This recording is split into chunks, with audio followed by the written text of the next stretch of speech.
Welcome back to another Levity Books review. My name is Liam and I hope you're reading well. Today we're talking about The Corrections by Jonathan Franzen. So why should you read The Corrections? This is the best family drama I've ever seen, and reading family dramas will help you answer important and difficult questions about your own family life. Namely, when do we become adult? When do our parents stop treating us like children? And when and how do families end? The plot for The Corrections is about a mother trying to get her children home for what might be their last family Christmas. So it's a Christmassy novel, and this is the perfect time to read it. What are the corrections needed to salvage this dysfunctional family of 5? The title is referring to how this broken family is trying to identify and confront the corrections needed for them to survive happily this Christmas. It's a stressful, bittersweet, and rewardingly insightful read that has many unpredictable plot twists. As an experience, The Corrections is like sitting in a room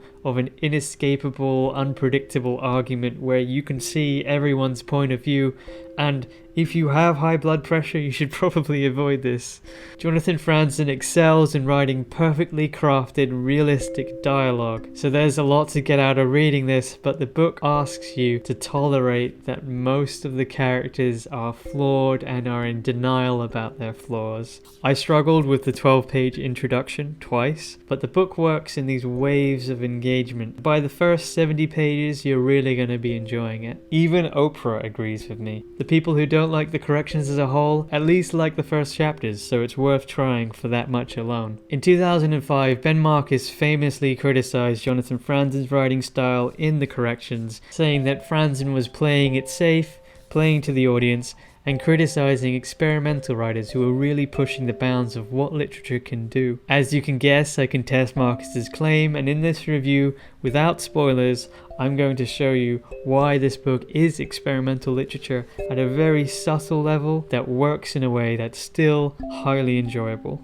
The Corrections is subtly experimental in 2 ways: structure and character development. Published in 2001 as Franzen's 3rd novel, The Corrections became the literary mainstream for America. It is my belief that around the time of 9/11, Jonathan Franzen and David Foster Wallace were literary sensations for America, paving the way for the new sincerity movement and modern realism. After 9/11, Western values have become divisive, conflicted, confused, and hard to define. And that is what compelled me to work through this family drama, to understand the modern American household. For writing The Corrections, Franzen argues that fiction's highest goal is to entertain the audience, and that is best achieved with social realism, which is what pays attention to real social world issues and everyday life, which form realistic narratives that readers can actually relate to. We honor the lives of readers by talking about the everyday. So the experimental structure of The Corrections is that there are no regular chapters. There are instead long sections that are narrated from the 3rd-person point of view from a specific family member. There are 5 of them, so we get a nice variety. The lack of chapters and the real stark contrast between sections really reminds me of Virginia Woolf's Mrs. Dalloway,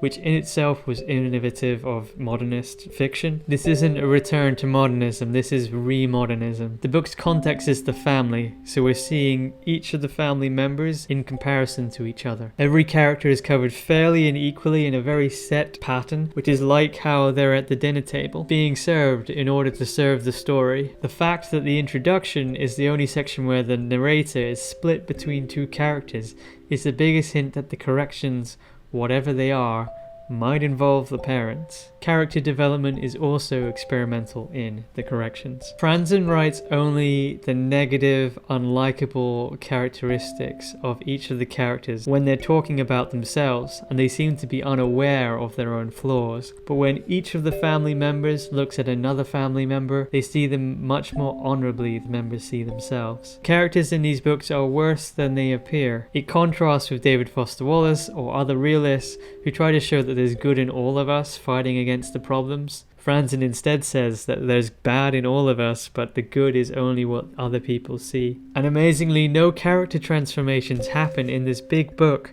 that come from any epiphany. It's as if Franzen is saying that we stay true to who we are, but life gets in the way. Events change us, not ideas. And to write an enjoyable mainstream book where nobody changes, nobody dies, All the characters are unlikable, each has an entire chapter just to themselves, and nothing unrealistic happens.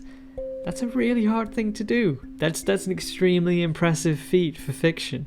I argue that it demands experimentation because it would be too boring otherwise. And in response to Marcus's claim that this is killing experimental literature, what is the point of experimental literature if it takes us further away from our own lives than this? This is what we live. Franzen's writing life as it is, and it deserves a lot of credit for that. It's even worth the stress of reading this continuous argument of a novel. So you should definitely try read this, if only to spare family arguments of your own in the future. Happy reading!